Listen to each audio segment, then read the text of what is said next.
Stockton's always been a hotbed for violence, but when EBK came into the picture, the streets got even more dangerous. This wasn't no regular crew. They moved with military precision, treating every opposing set like a target. Their main base was 2100 Nightingale Avenue, but their reputation spread far beyond that block. T to the G, man. Who you think it gonna be? And I'm back with the best true hop channel on YouTube that wouldn't be possible without you two. All right now, Stockton, California, one of the most deadliest cities in the state. But out of all the crews making noise, one of them had the streets terrified, and that's EBK, Everybody Killer. They claim to be just another rap group, but the cops, they wasn't buying that. Today we're breaking down how EBK ran Stockton's rap scene, the bodies that dropped, and how it all came crashing down.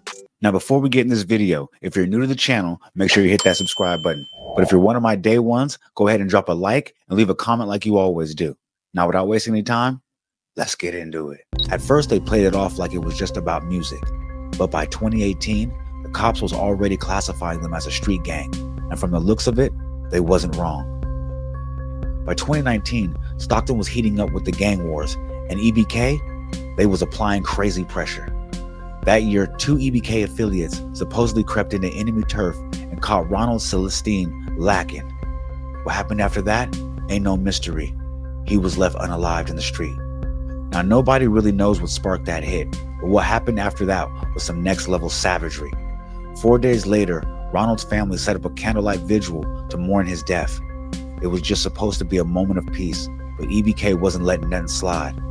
They allegedly spun back through the same spot and let off shots at the memorial service. 5 people got hit, but the biggest tragedy? Benny Lott, Ronald's cousin, lost his life. Benny was a 34-year-old and wasn't even in the streets. He just came to pay respects, but ended up a casualty in a war he wasn't even a part of. EBK was on a shooting spree, and 2 days after the memorial shooting, they allegedly slid back into North Stockton, catching 2 more bodies. See, even though EBK was based on the south side, their biggest ops was in the north. 44G, NGSC, Trap Mob, aka Flyboys. And EBK wasn't just beefing, they was going out of their way to catch bodies. You do all that, eventually the law is gonna catch up. By the end of 2019, Stockton PD had seen enough and launched a full-scale gang investigation into EBK. The result? 9 affiliates booked. Brian Norman, Raymond Gaines, Charles Princess, all arrested in connection to Ronald Celestine's murder. The other 6, they went down for robbery, attempted murder, and other charges. EBK wasn't just making headlines for violence, they was blowing up in the rap game too. At the forefront of the movement, Young Slo-be. Slo-be wasn't just a street dude who rapped, he was seriously talented. His pops had a small studio set up at home, and that's where Slo-be recorded his first tracks. But back then, it was just for fun. That all changed in 2018 when he really got on his grind. Soon he was one of the hottest rappers in Stockton, but then he linked up with Bris, and that's when things really took off.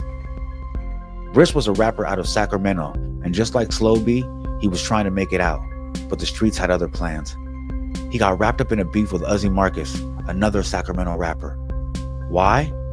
Word on the street was that Bris dated Uzi's baby mama, but then cheated on her, and she got with Uzi out of revenge. Uzi wasn't just gonna let that slide, so he dropped a diss track called 42K, where he called out Bris directly. If it's money on my head, why the F I'm still alive? Bris wasn't backing down though. He clapped back with Spark the Fuse, sending shots of his own. But this wasn't just 2 rappers beefing. This was a war between Lavish D and Mozzie, 2 of Sacramento's biggest legends. And always, when big homies beef, the little homies end up in the crossfire. June 2020, Bris was chased down in traffic, crashed his whip into a pole, and tried to run on foot. Didn't matter, they caught him and gunned him down. Not long after, Moses Highfield got booked for the hit. Slo-be took that loss hard, but he didn't let it stop him. He kept grinding, and in 2021, he blew up on TikTok with his song, I Love You. He had Stockton on lock, but just 1 year later, in August 2022, Young Slo was found unalived, another victim of the same street politics he was rapping about. With Young Slo gone, EBK started falling apart. Young Jock and J-Bo were at odds. Harry B allegedly snitched, splitting EBK into 2 different factions. Lil Play caught a case for allegedly killing Jay Black after he clowned Young Slo-be's death. And in a crazy twist, former NBA G League player Chance Kaman supposedly kidnapped and killed Lil Play's girlfriend, Marina Rogers, because she snitched on him. That's real life movie type ish, but ain't nothing funny about it. The streets was eating up EBK from the inside. Man, now it was wild. When it came across my desk, I had no idea this was going on in my backyard. EBK had Stockton in a chokehold, and instead of using that momentum to get out of their surroundings, they just repeated the same cycles and plunged further into it. Now, I think somebody said that slo-be was in EBK, but I think he was just from Nightingale. But he was still a figure that everybody was looking up to that was on his way out from that neighborhood. The major problem is the fans want to see rappers really live every rap they talking about. But this is exactly what happens when they do. Ain't no Hollywood endings in the streets. It's either prison or death. EBK was talented for real, but this is literally what happens when you put the streets before the bag, or your family, or your future.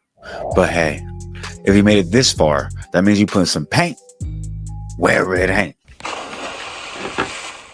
And for that, you need to be thanked. So don't forget to leave a like, comment, subscribe, share to be aware, put me in that algorithm because I need to be there, man. Because I know there's 10 other streamers out there doing it like me, but Fuck that little 10. I'm maxed out.